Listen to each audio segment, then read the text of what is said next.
Hola, muy bienvenidos al Mostrador. Hoy vamos a conversar con Paulo Cabrera, ex embajador, profesor universitario. Muy bienvenido, Paulo. Buenos días, Federico, encantado. Mira, conversemos, Paulo, sobre temas internacionales y cómo se inserta Chile en esos temas internacionales. Y partamos más centrados en Chile y después nos vamos moviendo hacia Estados Unidos, Rusia, Comunidad Europea. ¿Te parece? Me parece. Chile, el rol de Chile en el sistema internacional, Pablo, la diplomacia chilena. ¿Qué opinas tú de este anuncio de cierre de 5 embajadas que ahora se retiró y que se va a reestudiar? Lo que habla bien, ¿cierto? Que se reestudian las cosas que son polémicas. Partamos por ahí. Entonces, el rol de la diplomacia chilena, de Chile y de su diplomacia en el mundo de hoy, un mundo globalizado, pero con tensiones antiglobalizadoras, ¿no? Perfecto, muy bien la pregunta planteada, porque creo que reducir el rol de Chile en el escenario internacional y los desafíos que tiene a una apertura o cierre de embajada, creo que es un camino incorrecto, porque no se toma en lo esencial de lo que es la diplomacia, de lo que ha sido el posicionamiento de Chile en un escenario internacional tradicionalmente. Chile tiene principios rectores de la política internacional desde que es república. Obviamente que ahí es donde comienzan los primeros problemas, porque a raíz de lo que ha sucedido ahora, se ha empezado a conversar o a confundir cuáles son los principios de la política exterior chilena y cuáles son los lineamientos de la política exterior chilena. Me refiero a lineamientos, cuál es su acción de cada gobierno, dónde están sus prioridades, cuáles son sus políticas, etc. Y en ese contexto, obviamente que hay que entender el cambio que se ha producido en el mundo, el cambio de copernicano que ha traído el nuevo milenio. Por eso, obviamente que lo que ha sucedido ahora con este llamado del canciller a congelar una discusión que iba por el camino incorrecto y llamar a los actores principales del quehacer nacional a discutir sobre cuáles son las prioridades de Chile y muchos principios en cuanto a cómo íbamos endilgados hacia la contribución de Chile al escenario internacional. Por eso, creo que esta discusión... Pablo, para ir cerrando capítulos, y ¿tú estás de acuerdo con que se reestudie el tema del cierre o no de las 5 embajadas?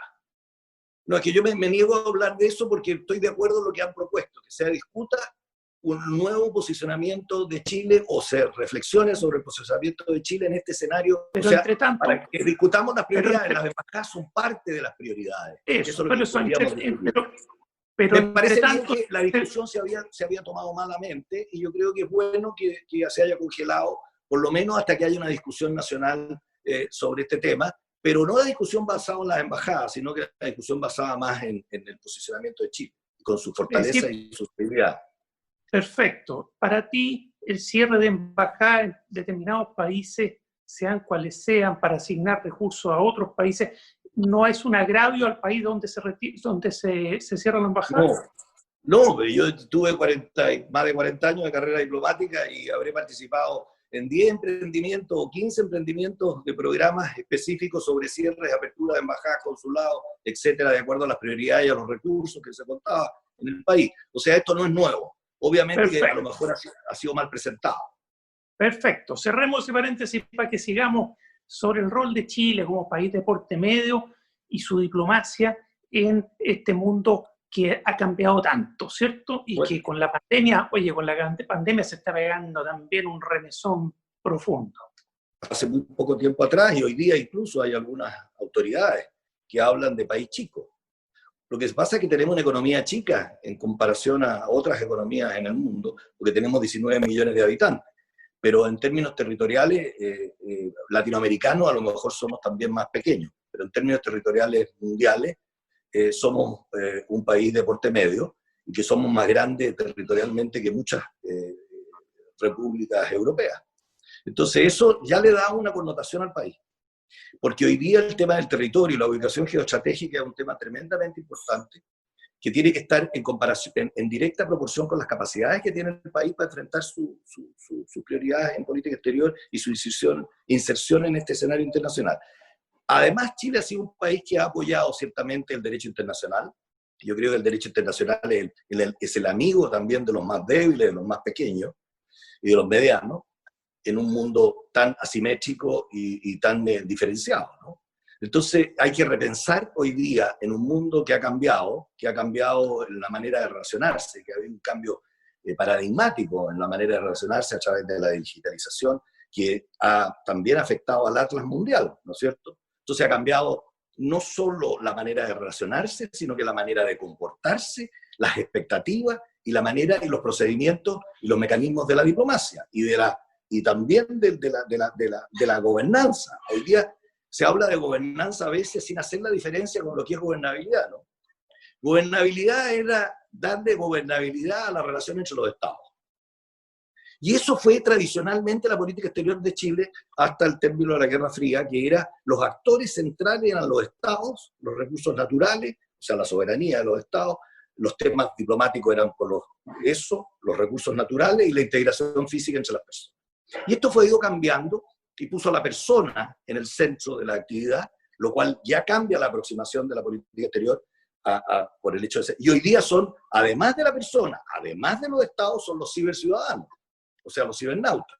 Se aumenta la agenda, se aumenta el interés nacional y se aumentan los actores. Por eso se llama gobernanza, porque ya no solo son los gobiernos, los estados los que toman las decisiones, sino que se incorpora la opinión pública como un actor importante en la toma de decisiones, lo que hace el cuadro bastante más complejo y más incierto.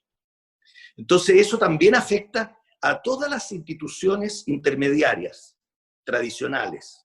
Entonces hay tremendos desafíos a los cuales hay que enfrentar y con una contribución de las instituciones, de la diplomacia incluida. Desafíos culturales, desafíos tecnológicos, desafíos sociales, desafíos de participación ciudadana, desafíos que tienen que ver con las incertidumbres, los miedos que se han creado en este mundo tan dinámico, donde también el miedo, el temor, la paranoia se globalizó. Entonces, hay otros, no solo actores, sino que otras materias, las cuales la diplomacia tiene que contribuir y tiene que participar. Entonces, yo pienso que si hace solo 50 años, por ejemplo, porque siempre los espacios de tiempo son importantes para hacer una reflexión. Hace solo 50 años, China, como es hoy día, como la República Popular China, no estaba en el radar de las Naciones Unidas. Estaba representada la China por Taiwán, hace 50 años. Hace 50 años el hombre llegaba a la Luna.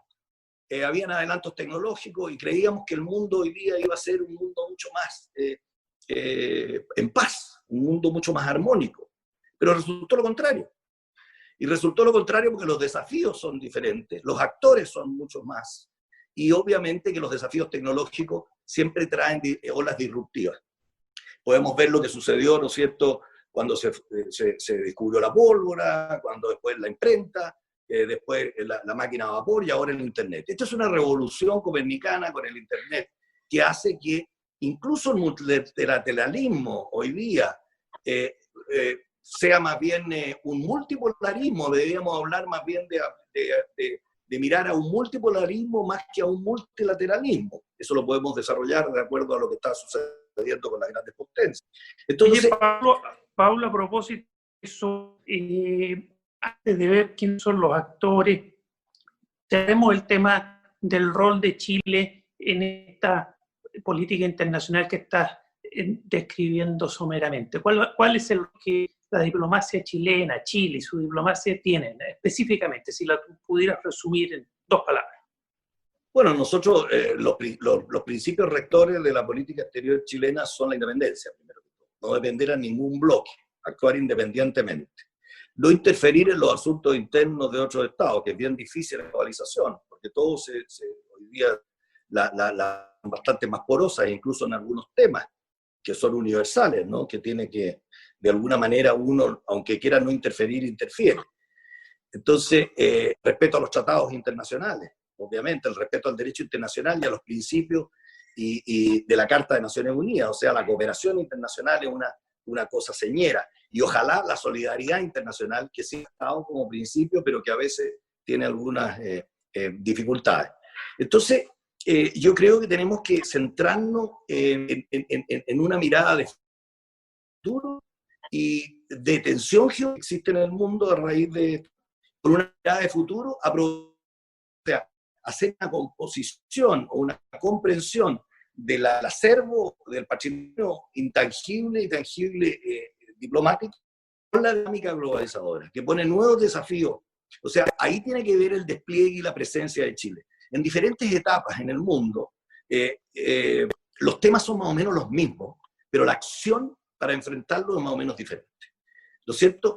El mundo se ha movido desde que existe el mundo en el este y el oeste, la religión, ¿no es cierto?, y el mar y el agua, y la cultura. Hoy día todos esos elementos están en la tensión geopolítica. El poder con todas sus derivaciones, ¿no es cierto?, los temas religiosos, las grandes disputas y conflictos internacionales, el tema del mar y el agua, obviamente que tiene que ver con la subsistencia del planeta, con los desafíos medioambientales, y también con la posición geoestratégica de los países. Nosotros somos, a propósito de la definición, somos un país eminentemente marítimo, pero con una calidad. Nuestro territorio es tridimensional. Somos marítimo, continental y antártico, marítimo insular, continental y antártico. Eso nos da una proyección y una perspectiva en el mundo muy importante a través de un mar abierto que es el Océano Pacífico. Y mar abierto, es importante decir mar abierto porque la mayoría hoy día de los espacios jurisdiccionales son el mar cerrado. Basta abrir el hemisferio para darse cuenta que el mundo, los mares son cerrados. O sea, nosotros debemos aprovechar esa coyuntura de mar abierto y de ser un país marítimo, con el objeto de poder situarnos bien en este escenario y en este teatro tan importante como es el Océano Pacífico. O sea, esta tensión política ha significado muchas cosas a raíz de estos cambios.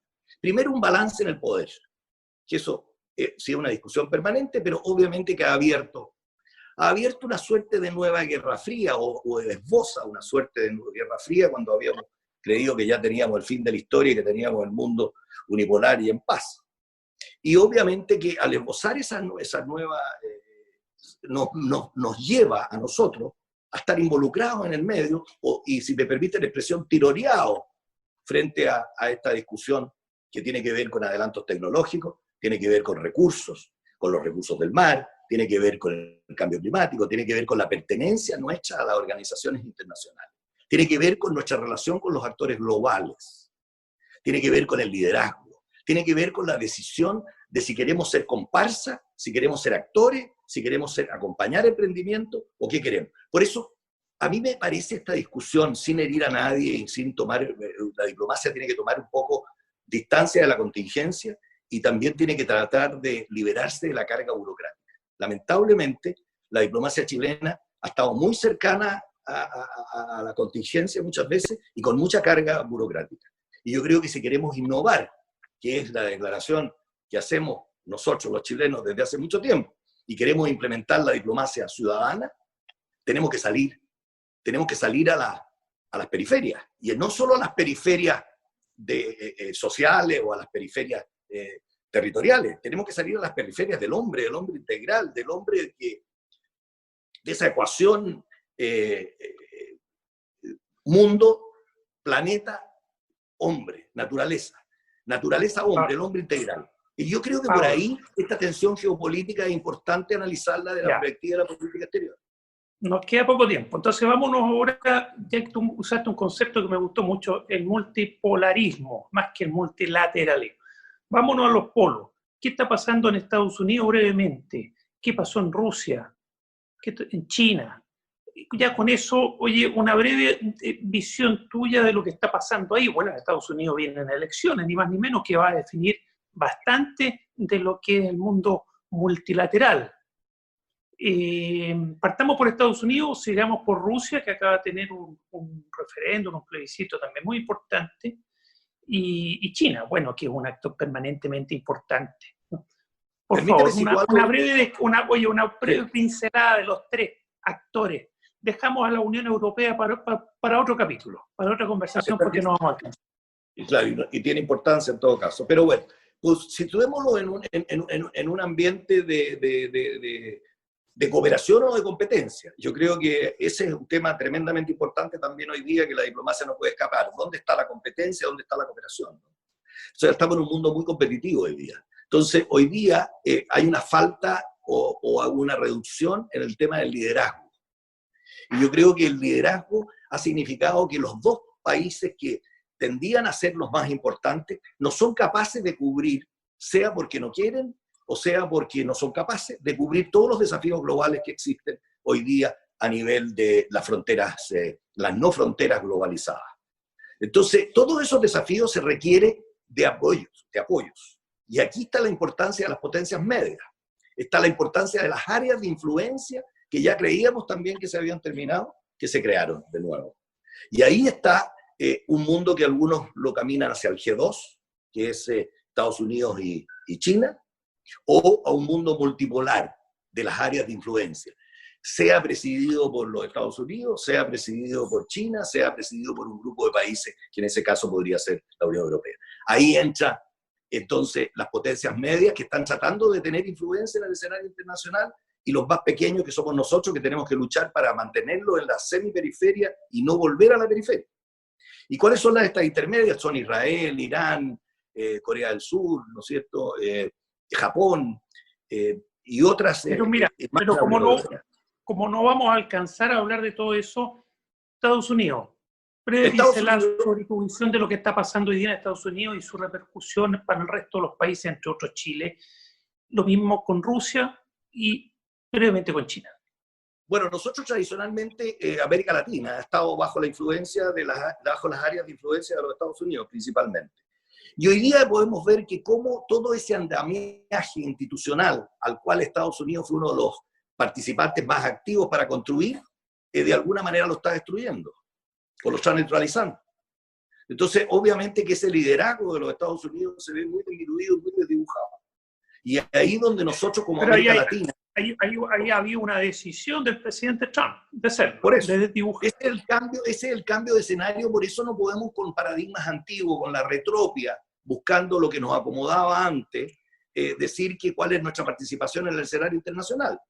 Entonces, no, tenemos que no buscar esa zona de confort, eso que donde éramos más o menos más importantes o menos importantes, para algunos muy importantes, para otros nada, buscarlo como el tema central de que todo el tiempo pasado fue mejor y que tenemos que hacer pequeños ajustes. No, yo creo que tenemos que mirar hacia el futuro con el bagaje de atrás, para ver este mundo que está surgiendo. Está surgiendo una suerte de liderazgo de China, principalmente en el terreno económico-comercial, y Estados Unidos está disminuyendo, de alguna manera congelado el multilateralismo, todo esto atizado por la pandemia. Y es importante lo atizado por la pandemia porque tenemos que empezar a trabajar ya, si es que no lo estamos haciendo, por el tema del dibujo institucional de post-pandemia. ¿Qué papel vamos a jugar ahí? ¿Vamos a ser del área de influencia de los Estados Unidos? ¿Vamos a ser del área de influencia de China? ¿O vamos a seguir siendo independientes por región? Volvamos a Estados Unidos. ¿Cómo puede influir la elección que viene ya, la elección presidencial en Estados Unidos? ¿Cómo podría o debería influir en el mundo? Y respecto de Chile, muy brevemente, Pablo, por favor. A través de la cooperación. Yo creo que la cooperación, para ponértelo muy brevemente... Pero el resultado, ¿cómo podría influir? Bueno, el resultado puede influir en cuánta atención se le puede dar a los países de América Latina en general, y a Chile en particular por sus potencialidades y sus fortalezas.